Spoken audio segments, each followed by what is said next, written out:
The Lions for Lambs Film Analysis. Introduction.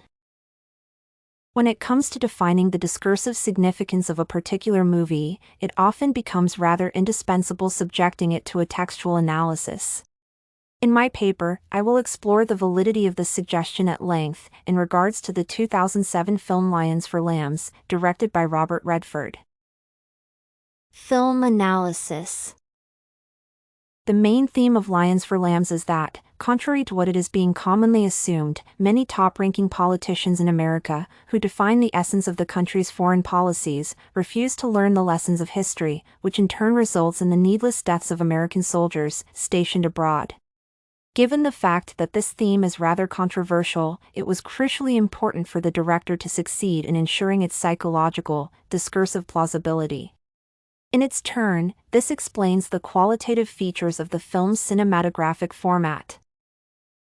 A. The way in which Lions for Lambs has been edited allows us to identify it as a classical film.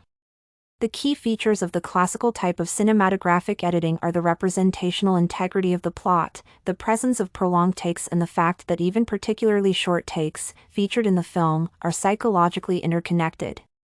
The additional reason for us to refer to Lions for Lambs as a classically edited movie is that the concerned film depicts the flow of events in the highly realistic manner. In its turn, this has been accomplished by the fact that Lions for Lambs is composed out of the spatially unified takes, which help viewers to experience the sensation of a spatial continuity while being exposed to the on-screen action. The fact that this indeed happened to be the case can be illustrated in relation to the subsequential scenes in which Janine Roth, Meryl Streep, is having conversation with Senator Jasper Irving, Tom Cruise. For example, in one of these scenes, Janine asks Jasper about why he believes in the effectiveness of the exclusively military solutions in Afghanistan, with the camera being focused on her while she does it. By the time Jasper begins to answer this question, he is shown from behind, with Janine continuing to remain in the take center. It is only a few seconds later, after Jasper starts to reply, that he becomes the actual focus of the viewer's perceptual attention.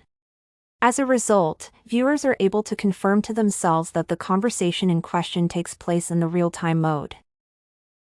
B. Lions for Lambs features three seemingly unrelated plotlines, narratives, concerned with the mentioned dialogue between Janine and Jasper, the dialogue between Stephen Malley, Robert Redford, and Todd Hayes, Andrew Garfield, and the ill-planned military operation, resulting in the ultimate demise of Arian Finch, Derek Luke, and Ernest Rodriguez, Michael Pena. One of the reasons for it is that, being somewhat controversial, the movie's main theme needed to be explored from a variety of different perspectives, as the mean of ensuring its plausibility.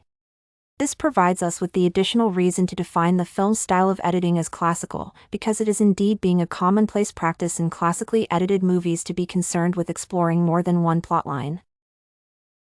C. In Lions for Lambs, the director made a deliberate point in striving to ensure the psychological soundness of the featured characters' act. The validity of this suggestion can be illustrated in regards to the scene in which Jasper expounds on the sheer necessity for the U.S. to act as a bully in the arena of international politics. After all, throughout the course of the scene's entirety, a half of Jasper's face, turned away from the window, remains in shadow. This, in turn, prompts viewers to consider the possibility that this character's agenda having not been quite as transparent as he would like Janine to believe. The fact that, as we learn later in the film, Jasper was giving it a thought to run for president, confirms the validity of this idea. Apparently, while working on Lions for Lambs, the director remained well aware of yet another important convention of the classical style of film editing, ensuring that, when exposed to the character's act, viewers are able to gain an in-depth insight into the workings of the concerned individual's mentality. The same can be said about the significance of the fact that a number of dramatic monologues, featured in this particular movie, reflect the so-called stream of consciousness on the part of the affiliated characters. This, of course, contributes even further towards increasing the psychological soundness of the film's plotline. D. Lions for Lambs is a highly allegorical movie. The film's name alone exemplifies the legitimacy of this suggestion because it serves as the powerful allegory to the fact that, in today's America, it is specifically the money-greedy, ego-driven individuals, lambs, who give orders to those citizens that happen to be idealistically minded, courageous, lions. The actual settings of most of the film's scenes serve essentially the same purpose. For example, Jasper is shown promoting his ideas in the office of a senator, with this office's window blinds remaining closed throughout the film's entirety. This, of course, is meant to symbolize the fact that America's top officials do not actually relate to the lives of this country's ordinary citizens. Another example, the panoramic shots of mountains in Afghanistan, in the scenes where Arian Finch and Ernest Rodriguez are shown fighting Taliban guerrillas.